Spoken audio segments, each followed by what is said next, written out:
Boleh ke trailer parking kat taman ni? Boleh ke? Ha? Boleh parking kat taman.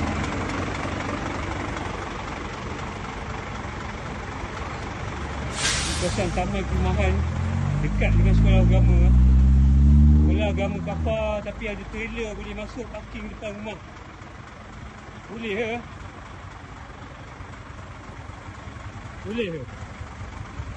Loading barang depan rumah boleh ke? Trailer 10 tayar parking depan rumah kawasan perumahan taman berdekatan dengan sekolah agama.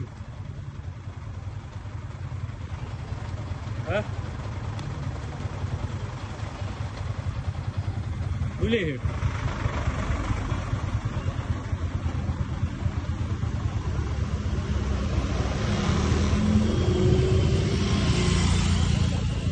Boleh parking ke depan taman dekat dengan sekolah boleh?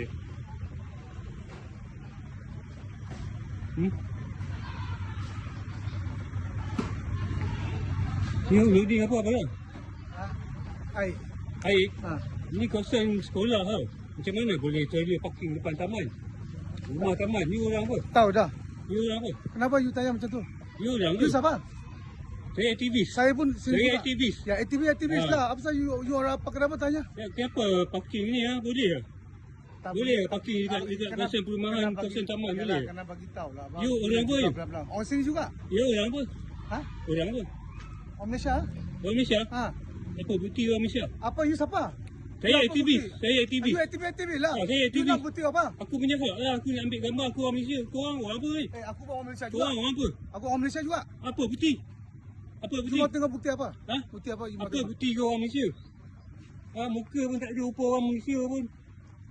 Boleh parking trailer dekat taman kawasan sekolah. Boleh ke? Ni orang apa aku pun tak tahu ni. Loading barang kawasan sekolah kot ni. Boleh ke? Oh. Hati bapak dia parking trailer depan taman.